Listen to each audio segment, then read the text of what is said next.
Alright, it's off the frame. We just gotta get the frame out. She was nasty.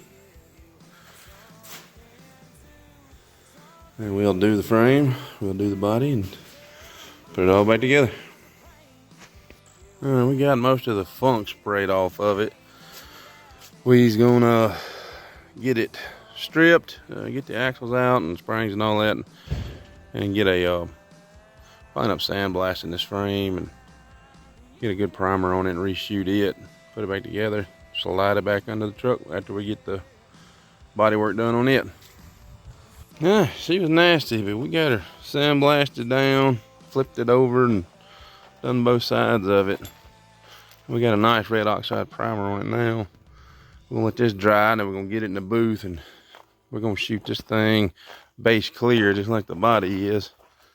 It'll be the same color as the body. I think we're going with that sublime green on the new Dodge Chargers, Challengers. Yes, sir. Looks good though, cleaned up nice. Man, was it dirty though.